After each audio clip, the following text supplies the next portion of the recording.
आइए सुने शहरी महिलाओं का कार्यक्रम घर आंगन।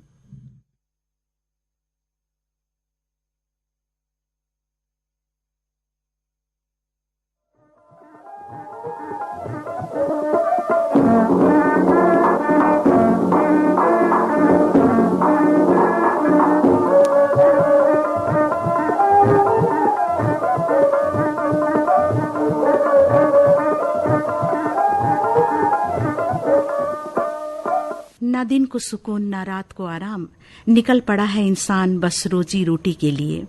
थक हार के जब बैठता भी है वो तो शरीर भी जवाब देता है। कभी सोचें कि जिस शरीर को हम थका रहे हैं उसी शरीर के सुख के लिए हम क्या कर रहे हैं। क्या उसे वो नसीब है वो सुख?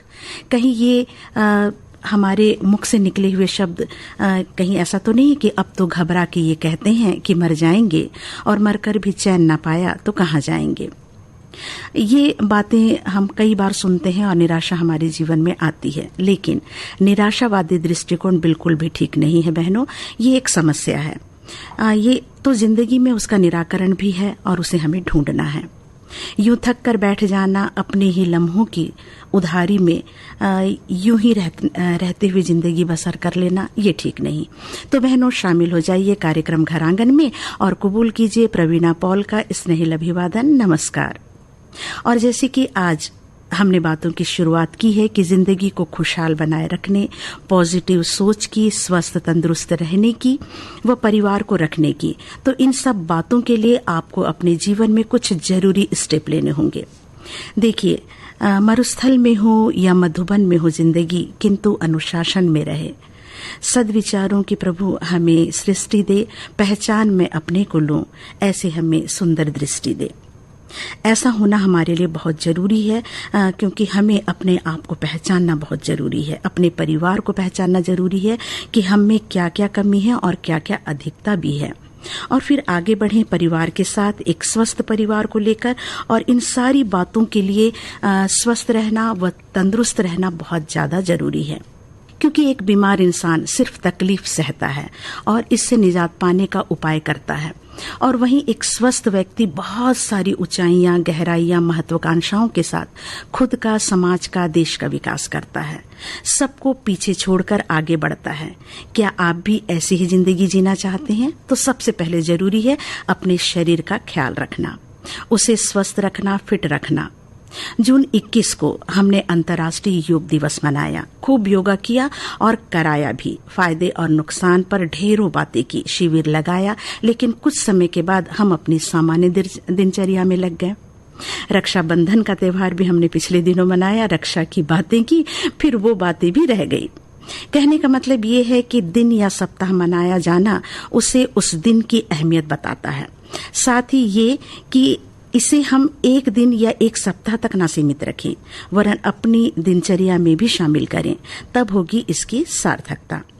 इन्हीं बातों को ध्यान में रखते हुए हमने आज अपने स्टूडियो में कार्यक्रम घरांगन में आमंत्रित किया है डॉक्टर आशीष साहू जी को। लेकिन इनसे हम बातें करेंगे, इन्हें सुनेंगे, इससे पहले हम आपको सुनवाते हैं जोड़ी नंबर 1 का ये गीत प्रतीक जोसेफ की आवाज में, और फिर हम बात करेंगे पोषण की। अंडा अंडा अंडा अंडा अंडा अंडा अंडा अंडा, आओ सिखाऊं तुम्हें अंडे का फंडा, ये नहीं प्यारे कोई मामूली बंदा। आओ सिखाऊं तुम्हें अंडे का फंडा, ये नहीं प्यारे कोई मामूली बंदा। इसमें छिपा है जीवन का फलसफा, इसमें छिपा है जीवन का फलसफा। अंडे में अंडा, फंडे में फंडा, अंडे का अंडा, फंडे का फंडा। आओ सिखाऊं तुम्हें अंडे का फंडा, ये नहीं प्यारे कोई मामूली बंदा। इसमें छिपा है जीवन का फलसफा, हाँ इसमें छिपा है जीवन का फलसफा। अंडे में अंडा, फंडे में फंडा, अंडे का अंडा, फंडे का फंडा। आओ सिखाऊं तुम्हें अंडे का फंडा, ये नहीं प्यारे कोई मामूली बंदा।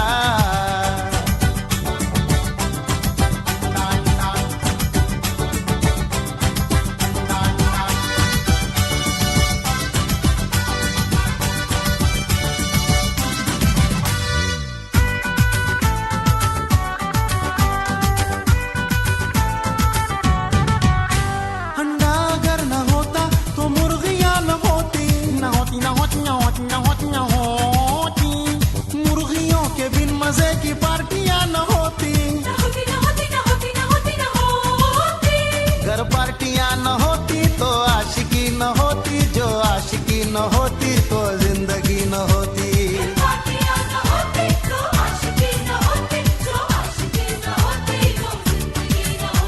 अंडे से मिलती मुर्गी, मुर्गी से मिलता अंडा, पटना हो या भटिंडा, घर घर में मिलता अंडा, पटना हो या भटिंडा, घर घर में मिलता अंडा। इसमें छिपा है जीवन का फलसफा, हाँ इसमें छिपा है जीवन का फलसफा। आओ सिखाऊं तुम्हें अंडे का फंडा, ये नहीं प्यारे कोई मामूली बंदा।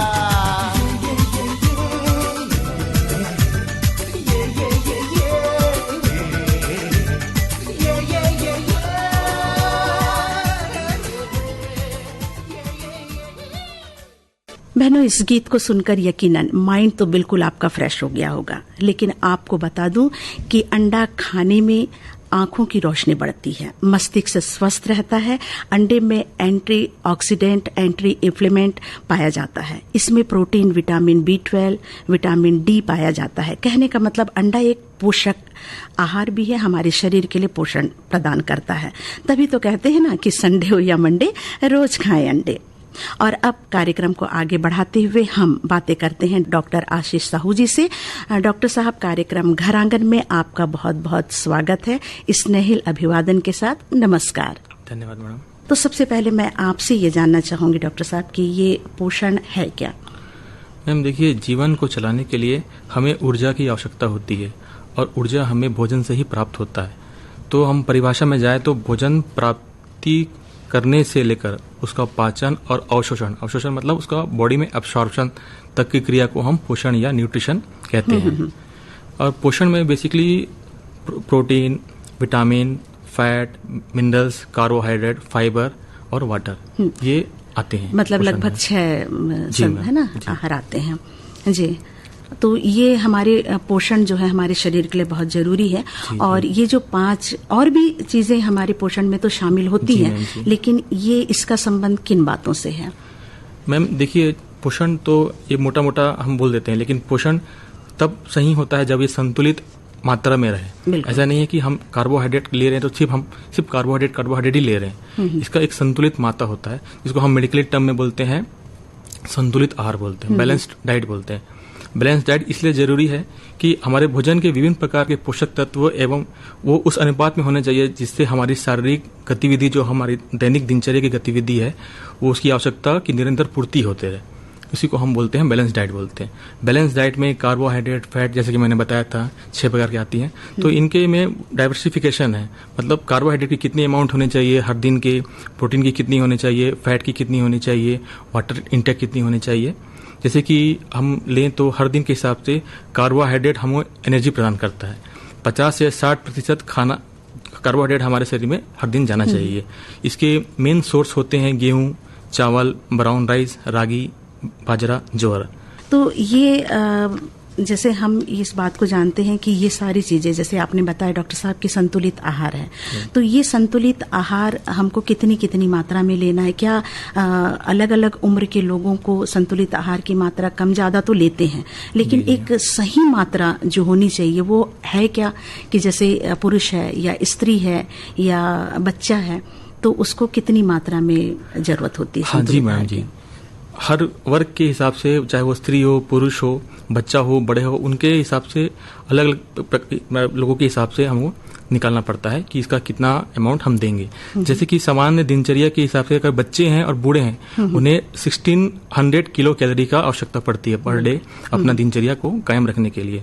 उसी तरह से अगर एडल्ट पर्सन है, उनको 1700 किलो कैलोरी, गेहूं हो गया, चावल हो गया, ज्वार है ना, ये सब अनाजें हैं, ये सबसे ज्यादा मुख्य स्रोत है कार्बोहाइड्रेट के। ये 50 से 60% हमारे खाने में होने चाहिए, क्योंकि ये सबसे ज़्यादा एनर्जी प्रोवाइड करने वाले कार्बोहाइड्रेट होते हैं। उसके बाद आती है प्रोटीन की पारी। ये 15 से 20% होना चाहिए हमारे शरीर में। प्रोटीन हमारे मसल डेवलपमेंट में, हमारे पूरे शारीरिक डेवलपमेंट में, और जो हमारे अंदर जो टिश्यू हैं, जो सेल्स हैं जो खराब हो गए, उनको ठीक करने का काम करते हैं। डॉक्टर साहब, थोड़ी सी एक जानकारी, जैसे आपने कार्बोहाइड्रेट्स के बारे में बताई और उसके बाद प्रोटीन की, तो कार्बोहाइड्रेट्स जो है, जैसे आपने बताया कि अनाज में जैसे गेहूं है, चावल है और आपने बाजरा बताया, तो क्या हम इन तीनों चीजों को, 3 चीज तो नहीं, लेकिन प्रायः लोग चावल थोड़ा ले लेते हैं, 2 या 3 रोटी ले लेते हैं, तो क्या ये सही डाइट है? हम क्या चावल और रोटी एक साथ ले सकते हैं, या तीनों बाजरा भी है अगर वो भी एक साथ ले सकते हैं, कि इसको हमको छोड़ना पड़ेगा, या क्या है? आप इसके बारे में जी मैडम, आपने बहुत अच्छा सवाल पूछा। मैम, प्राय मैं भी ये आसपास में देखता आया हूँ कि 2 रोटी स्टार्टिंग में खाते हैं, उसके बाद चावल भी ले लेते हैं, या कुछ और हुआ तो सीरियल्स का और कुछ फॉर्म में एक साथ ले लेते हैं, पर वो करना ठीक नहीं है। उससे क्या होता है, आपको जैसे हमने शुरू में पढ़ा था कि हमको इतना कैलोरी चाहिए, तो ये कैलोरी ज्यादा देने वाले चीज होते हैं, ये कैलोरी बहुत बढ़ा देंगे। तो क्या होगा, हमको चाहिए 1500, अब ये देंगे 2300, तो जो बाकी जो इन दोनों को माइनस करेंगे वो सब पूरे फैट के रूप में हमारे शरीर में डिपॉजिट होंगे, और धीरे धीरे करके हमें पता भी नहीं चल के हम मोटापा की ओर अग्रसित होंगे। हाँ, तो डॉक्टर साहब, इसका मतलब ये है कि यदि हम चावल खाते हैं तो उसके साथ रोटी ना लें, या तो आप सिर्फ रोटी लें, है ना, या सिर्फ चावल लें, या बाजरे, हाँ, तो इस प्रकार से लें। और या तो फिर जैसे दिन के समय हम चावल ले लिए तो रात के समय हम रोटी ले लें, है ना, ऐसा अल्टरनेट, लेकिन एक साथ ना लें, नहीं तो उसकी मात्रा हमारे शरीर में प्रतिकूल प्रभाव डालेगी। बैलेंस डाइट फिर नहीं कहलाएगा वो। हाँ, बिल्कुल। कार्बोहाइड्रेट का जो 50-60% है वो 80-90 तक चला जाएगा। जी। और प्रोटीन की आपने बात की, तो वो हमारे जो क्षतिपूर्ति होती है, आपने कहा, वो हमारे शरीर की उसको दूर करता है। तो इसके बारे में थोड़ी सी और हमें जानकारी दीजिए। जी मैम, इसका जो छोटे बच्चे होते हैं वो डेवलपमेंट स्टेज में होते हैं, सबसे ज्यादा जरूरत छोटे बच्चे को होती है प्रोटीन की, क्योंकि उनके नए नए जो ऑर्गन है अभी वो इमेच्योर रहते हैं, उनको मैच्योर होना होता है, लंग्स, लीवर, किडनी, स्प्लीन, है ना, और वो बढ़ रहे हैं, तो उनको सबसे ज्यादा प्रोटीन की जरूरत होती है। और सबसे ज्यादा स्रोत प्रोटीन का चिकन, एग, मीट, फिश, ये तो नॉन वेजिटेरियन के लिए हो गया, लेकिन जो वेजिटेरियन है उनके लिए दाल, सोयाबीन, मटर, दूध और दूध से संबंधित जितने भी प्रोडक्ट है, जैसे कि दही हो गया, पनीर हो गया, वो इसको ले सकते हैं। अच्छा, तो ये शाकाहारी वाले के लिए भी आपने बता दिया और सर्वाहारी के लिए भी आपने बता दिया। इसमें एक चीज और ऐड करना चाहूंगा मैम, कि जैसे कि कार्बोहाइड्रेट क्या होता है, जैसे कि आज हम खाएं तो वो क्या स्टोर होता है, प्रोटीन कभी भी हमारे शरीर में स्टोर नहीं होता है। अच्छा। तो एक बार के लिए कार्बोहाइड्रेट आप 2-3 दिन स्किप भी कर सकते हैं, छोड़ भी सकते हैं, लेकिन प्रोटीन को आपको डेली लेना है, क्योंकि हमारे बॉडी में ये स्टोर नहीं होता है। तो डॉक्टर साहब, ये प्रोटीन किन किन चीजों में ज्यादा मिलता है वो आपने बताया। जी। तो इसकी कम या ज्यादा कम मात्रा तो नहीं लेना है, जैसे आपने कहा, ज्यादा मात्रा ले सकते हैं। हाँ, या 2 चीज, जैसे सोया बीन है और उसके साथ मछली, आप दोनों चेंज करके ले सकते हैं। जी। इसके अलावा और मैम, इसमें देखिए, हम तो कार्बोहाइड्रेट के बारे में बात की, प्रोटीन के बारे में बात की, साथ में फैट भी है। अक्सर प्रायः फैट के बारे में थोड़ा सा लोग को भ्रांति रहती है कि ये अच्छा नहीं है, पर फैट भी उतनी ही जरूरी है जितना जरूरी कार्बोहाइड्रेट और प्रोटीन है। 15 से 20% ये भी हमारे खाने में होना चाहिए। बेसिकली ये हमारे बॉडी को एनर्जी देते हैं, और जितनी एनर्जी कार्बोहाइड्रेट और प्रोटीन देते हैं उससे ज़्यादा एनर्जी ये 1 ग्राम फैट आपको देते हैं, 9 कैलोरी देते हैं। वो 1 ग्राम आपको 4 कैलोरी देते हैं, तो फैट 1 ग्राम आपको 9 कैलोरी फैट मतलब एनर्जी देते हैं। और ये हमारे अंदर विटामिन ए, डी, ई के ये विटामिन होते हैं, इसको अगर ये फैट हमारे शरीर में ना रहे तो ये अब्जॉर्ब भी नहीं होंगे। तो अगर विटामिन ए, डी, ई के अब्जॉर्ब नहीं होंगे तो इनके जो कारण जो तकलीफ है वो हमारे शरीर को भोगना पड़ सकता है, इसीलिए फैट का होना जरूरी है। इनके रहते ही हुए ही ये विटामिन अब्जॉर्ब होते हैं हमारे शरीर में। डॉक्टर साहब, ये कहा जाता है कि तेल आप कम इस्तेमाल करें उपभोग के लिए, जी। खाने के लिए, और फैट तो मेरे ख्याल से तेल में ज्यादा पाया जाता है। तो क्या हम तेल के अलावा किसी और वस्तु का सेवन करके इस फैट की कमी को पूरी कर सकते हैं? जी मैम, बिल्कुल कर सकते हैं मैम। जैसे कि आप ड्राई फ्रूट्स में जा सकते हैं। ड्राई फ्रूट्स में भी ऑयल के प्रोडक्ट होते हैं, बल्कि वो तो ज्यादा अच्छा ऑयल होता है, ज्यादा अच्छा फैट होता है, जैसे कि पिस्ता, बादाम, अखरोट, छुआरा, इस पे भी आप जा सकते हैं। ये मतलब शुद्ध होता है, शुद्ध होता है ना? तो हम तेल के स्थान पर अगर हम बादाम लें, मूंगफली लें, जी, है ना, तो इनको अगर हम लेते हैं तो ये हमारे लिए बहुत ज्यादा अच्छी बात है। तो चलिए, ये तो बहुत अच्छी जानकारी आपने दी। और इसके अलावा पानी भी है, खनिज लवण भी है, उसके बारे में भी आप हमें बताएं। जी मैडम, पानी बेसिकली हमें हर दिन 2 से 3 लीटर पीना ही चाहिए। अमूमन 8 से 10 गिलास हमको हर दिन पीना चाहिए। पानी अगर शरीर में रहेगा तो उसी में हमारे जितने भोजन है वो घुल मिल करके हमारे आंतों के द्वारा एब्जॉर्ब होंगे। पानी का ये है। और साथ में फाइबर भी होना जरूरी है। हम हमेशा बोलते हैं कि खाना खाने से पहले आप ककड़ी मूली खाइए। फाइबर क्या करते हैं, रफेज बनाने का काम करते हैं। ये हमारे डाइजेशन में बहुत ज़्यादा हेल्प करते हैं। डॉक्टर साहब, यहाँ आपने पानी की भी बात करी और फाइबर की भी बात करी, तो पानी जो है वो हमारे शरीर के लिए तो बहुत जरूरी है, लेकिन क्या हर वक्त हमको पानी पीना है कि इसके लिए भी कोई एक समय होता है कि हमको किस समय पीना चाहिए पानी, किस समय नहीं, ऐसा भी कुछ है? तो जी मैम, हाँ मैम, देखा ये गया है कि जैसे कि हम जब भी खाना खाते हैं तो हम साथ में पानी लेकर के बैठते हैं, लेकिन ये मतलब मेडिकल साइंस के हिसाब से भी सही नहीं है। खाना के 1 घंटा पहले हमें पानी पीना चाहिए और खाना के 1 घंटे बाद पानी पीना चाहिए। लेकिन प्रायः देखा जाता है कि जैसे कभी कुछ मिर्ची लग गया तो साथ में रहता है तो पी लेते हैं, तो उससे क्या होता है, हमारा जो डाइजेस्टिव जूस है जो रिस्पॉन्सिबल है आपका खाने को पचाने के लिए, वो बहुत पतला हो जाता है। डाइजेस्टिव जूस उसको और हमारे शरीर को मतलब निकालना पड़ता है ताकि वो उसको खाने को पचा सके। लेकिन अगर वो खाना नहीं पचेगा तो वो आपका पेट तो भर जाएगा लेकिन वो खाना फिर सड़ेगा। अगर सड़ेगा तो फिर वहां से फ्री रेडिकल मतलब विषैली पदार्थें निकलेंगे जो हमारे शरीर के विभिन्न अंग में जाएंगे और समय के साथ साथ वो अपना बीमारी को उत्पन्न करेंगे बॉडी में। कहने का मतलब जो जठर ग्रंथि है जो पाचन की क्रिया को है ना, प्रक्रिया को आगे बढ़ाता है, तो उसको खाने को पचाने के लिए उसको अवसर देना है। आप पानी डाल करके उसको पचाने का प्रयास ना करें, वो खाने को सड़ाएगा अंदर और वो आपके शरीर के लिए प्रतिकूल प्रभाव डालेगा। तो हम तो अपने बहनों से ये जरूर कहना चाहेंगे कि खाना खाने से 1 घंटे पहले, मतलब 1 घंटे खाना खाने के पहले आप बिल्कुल पानी नहीं पिए, उससे पहले पिए और खाना खाने के 1 घंटे के बाद पिए। इस बीच जो भी ग्रंथि है उसको काम करने। जी, अगर लगता है कि गला सूख रहा है तो आप छाछ का इस्तेमाल कर सकते हैं और साथ में दाल पानी भी पी सकते हैं। ये वर्जित है, लेकिन पानी पीना वर्जित नहीं है। ये बहुत अच्छी जानकारी आपने दी डॉक्टर साहब, क्योंकि कई बार जैसे आजकल थायराइड की बीमारी देखी गई है तो वो गले से रिलेटेड है और कई बार ये बोलते हैं गला सूख रहा है और थायराइड जो ग्रंथि है उसके बढ़ने से भी खाना अंदर जाने में परेशानी होती है। तो ऐसी स्थिति में हमारी बहनें जो हैं और हमारे श्रोता जो है वो दाल का पानी हो गया, छाछ हो गया, ये ले सकते हैं, है ना। ये तो बहुत अच्छी बात है ताकि हमारा भी काम हो जाए और डाइजेस्टिव सिस्टम जो है वो भी सही रीति से चल सके। और इसके अलावा और हमारे संतुलित आहार में मैडम विटामिन और मिनरल्स की भी बहुत अहम भूमिका रहती है। विटामिन जैसे कि मैडम हमारे शरीर में 2 प्रकार के विटामिन होते हैं। एक तो होता है फैट सोल्यूबल, विटामिन के भी बहुत ज्यादा रोल होते हैं हमारे बॉडी में। तो ये हमारे संतुलित आहार में शामिल होना बहुत जरूरी है, तो ये हमारे शरीर में अनुकूल प्रभाव डालेगा।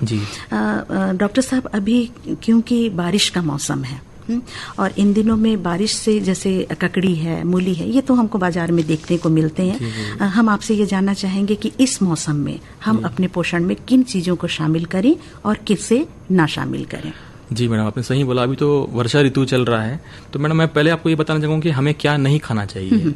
जैसे कि मैडम हमें मसाला और तला हुआ चीज नहीं खाना चाहिए। एक्चुअली क्या होता है कि इस समय में उमस के कारण हमारा जो बेसल मेटाबॉलिक रेट होता है ना वो बहुत कम होता है, तो हमें गैस्ट्राइटिस होने का संभावना बहुत हो जाता है। गैस्ट्राइटिस मतलब जैसे कि तेल भुना जो भी खाएंगे तो ये हमारे पेट को इरिटेशन करके पेट को फुला देता है। ये आप देखिएगा कि जब भी कोई खाते तो बोलते हैं मुझे बहुत भारी लग रहा है या मेरा पेट फूल गया, तो ये अक्सर ये बरसात के मौसम में आपको ये मिलता है। दूसरी चीज है जैसे कि सी फूड नहीं खानी चाहिए। जो सी फूड जो भी होती है, बासी खाना इस समय अवॉइड करना चाहिए और ठंडा कोल्ड ड्रिंक, आइसक्रीम नहीं खाना चाहिए।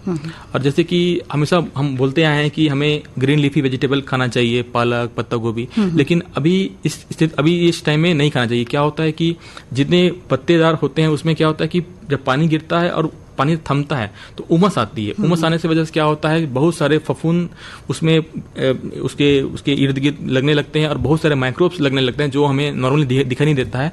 और हम अगर अच्छे से ना धोएं और ना खाएं तो वो हमारे पेट में जाकर हमें पेचिस या डायरिया, डिसेंट्री या और भी प्रकार के तकलीफ पैदा कर सकते हैं। इसलिए ये बोला जाता है कि ग्रीन लीफी वेजिटेबल जैसे कि पालक हो गया, पत्ता गोभी हो गया, फूल गोभी हो गया, मशरूम हो गया, मेथी, ये सब नहीं खाना चाहिए। तो कहने का मतलब इस समय में, बारिश के मौसम में यदि हम सलाद ना खाएं, क्योंकि उसमें तो हम कच्ची चीजें ही इस्तेमाल करते हैं, तो वो अगर ना खाएं तो ज्यादा अच्छा है। लेकिन यदि कोई अपने डाइट में उसे शामिल करना चाहे तो उसे किस तरीके से ले सकते हैं सलाद? मैम देखिए, सलाद खाना तो वैसे तो हमेशा अच्छा होता है, लेकिन इस मौसम में मना किया जाता है। लेकिन फिर भी अगर वो अपने डाइट में शामिल करते हैं तो ये कर सकते हैं कि उसको हल्का सा बॉईल करके एक सीटी लगा करके या गर्म उबला हुआ पानी में इसको डाल करके यूज कर सकते हैं, या तो हल्का सा सौटे करके उसे यूज कर सकते हैं, ताकि जो छोटे से माइक्रोब्स हैं वो मर जाए, है ना। तो ये एक बहुत अच्छी जानकारी है, ताकि जो सलाद खाते हैं, कई लोग तो सलाद ही लेते हैं ज्यादा, है ना, तो उनकी ये बातें भी दूर हो जाती हैं। अब मैम ये मैं बताना चाहता हूँ कि इसमें इस वर्षा ऋतु में क्या खाना चाहिए। जैसे कि पका हुआ घर का ताजा खाना ही खाना चाहिए, और पानी का स्रोत अभी के समय में क्या होता है कि बहुत दूषित होता है, बिल्कुल। तो या तो उबाल के पीना चाहिए, घर में अगर आरओ यूवी लगा हो तो उसका पानी पीना चाहिए, नहीं तो पानी को उबाल के स्वच्छ करके ही पीना चाहिए। खाने में अभी जैसे कि मसाला थोड़ा सा ज्यादा यूज करना चाहिए हमें। हल्दी हो गया, जो घर में रखी हल्दी है, काली मिर्ची है, दालचीनी है, इसका ज्यादा से ज्यादा यूज करना चाहिए। फल ज्यादा खाना चाहिए, क्योंकि अभी के समय में हमारा इम्यूनिटी बहुत कमजोर होता है। एक बरसाती एक ऐसा सीजन है जिसमें हर मनुष्यों का इम्यूनिटी थोड़ा कमजोर होता है, तो इम्यूनिटी को बूस्ट करने के लिए फल फ्रूट बहुत ज्यादा काम आते हैं। तो हमें बहुत जितना ज्यादा मौसमी फल मिले उसको हमें सेवन करना चाहिए। और उसमें विटामिन भी बहुत होते हैं, और वही इम्यूनिटी हमको ज्यादा देती है। अब जैसे कि ड्राई फ्रूट्स भी आप खा सकते हैं, है ना, जैसे बादाम, छुआरा रात में भिगा दिए, सुबह खा लिए। सब्जी में लौकी, करेला, टिंडा, परवल, कद्दू, ये खाना अच्छा रहता है। रोग प्रतिरोधक क्षमता बहुत बढ़ती है अगर इन सारी चीजों को हम लेते हैं, और अगर इसका हम नहीं लेते हैं तो उसका प्रतिकूल प्रभाव हमारे शरीर में देखा जाता है। डॉक्टर साहब, आपने तो हमको बहुत सारी जानकारी दी। यहाँ एक और प्रश्न मैं आपसे जरूर कहना चाहूंगी, क्योंकि ये हमारा घर आंगन का कार्यक्रम है। आप हमें ये बताइए कि हमारी बहनें जो हैं, उनको आप एक संदेश दे दीजिए, या उनके लिए क्या जरूरी है पोषण से रिलेटेड। आप इन बातों पर थोड़ा सा हमें। बहन से ज्यादा तो मैं बेसिकली फोकस करूंगा गर्भवती माताओं को, क्योंकि मैं भी एक हॉस्पिटल में काम करता हूं, तो मैं उनसे ज्यादा संपर्क में रहता हूं। गर्भवती माता, इस गर्भवती माता का पोषण हमें इसलिए बहुत ज्यादा जरूरी है, क्योंकि जो गर्भवती माता होती है वो अपने लिए ही सिर्फ पोषण नहीं ले रही थी, साथ में वो अपने अंदर पल रहे बच्चे के लिए भी पोषण लेती है। तो गर्भवती माता को तो सबसे ज्यादा प्रोटीन रिच खाना बहुत ज्यादा खाना चाहिए, क्योंकि वो डेवलपमेंट में काम आता है, वो माँ के खुद के लिए भी, और बच्चे जो भी छोटा सा है वो बड़ा होगा 9 महीना तक का होगा उसके लिए भी। तो जैसे कि वो ले सकती हैं दाल, अंकुरित अनाज, दूध, राजमा, चिकन, एग, मीट, इस टाइप से, तो एक हेल्दी बच्चा पैदा होगा। और ये बहुत जरूरी है। इसका मतलब ये है कि हमारे समाज के लिए, हमारे परिवार के लिए, बल्कि हमारे संपूर्ण देश के लिए गर्भावस्था से ही अगर बच्चे को पोषण आहार दिया जाए, अच्छा पोषण दिया जाए, तो हमारा देश, हमारा घर परिवार, हमारा समाज खुशहाल होगा। इन सारी बातों का बहनों ध्यान रखते हुए आगे बढ़ें और उड़ान भरिए। चलिए इस समय ये खूबसूरत सा गीत हम आपको सुनवाते हैं, खामोशी फिल्म से कविता कृष्णमूर्ति की और कुमार शानू की आवाज में।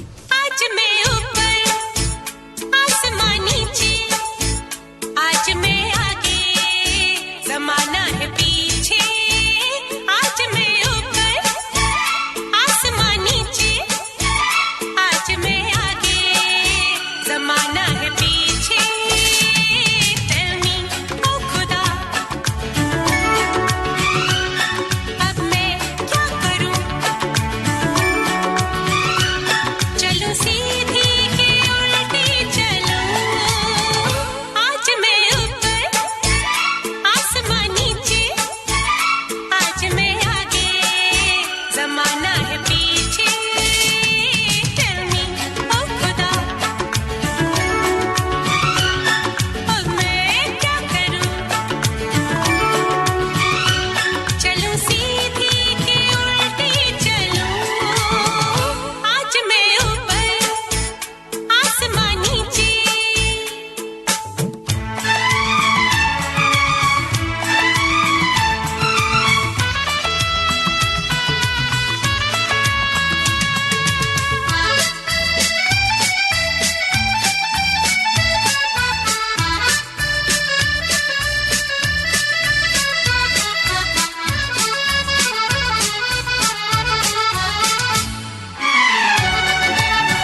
मैं ऊपर आसमां नीचे, आज मैं आगे जमाना है पीछे।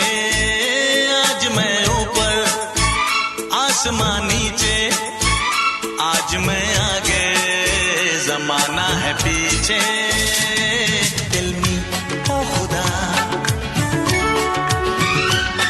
अब मैं क्या करूं, सर के बल या कदम से चलूं। आज मैं ऊपर आसमां नीचे। डॉक्टर साहब, आज आप हमारे स्टूडियो में आए, महत्वपूर्ण जानकारी दी। हम आपको कार्यक्रम घर आंगन के जरिए धन्यवाद देते हैं। आपका बहुत बहुत धन्यवाद। धन्यवाद मैडम। और हमारी बहनों से कामना करती हूँ कि इस महत्वपूर्ण जानकारी को जन जन तक जरूर आप पहुंचाएं। आप भी लाभ उठाइए और लोगों को भी लाभ उठाने की सीख दीजिए, क्योंकि आज से 7 सितंबर तक हम मना रहे हैं राष्ट्रीय पोषण सप्ताह यानी नेशनल न्यूट्रिशन वीक। तो हम सभी का कर्तव्य है कि इस सप्ताह को सफल बनाएं। आप अपनी संस्था में, परिवार में, किसी भी स्थल में इससे संबंधित कार्यक्रम करवा के जन जन तक ये प्रचार प्रसार करें, ताकि स्वस्थ समाज, स्वस्थ भारत बना रहे और बसा रहे। तो बहनों, कैसा लगा हमारा कार्यक्रम हमें जरूर SMS करें और हमें जरूर पत्र लिखें। खुश रहें, स्वस्थ रहें, आगे बढ़ते रहें। प्रवीणा पॉल को कार्यक्रम घर आंगन से दे अनुमति। नमस्कार।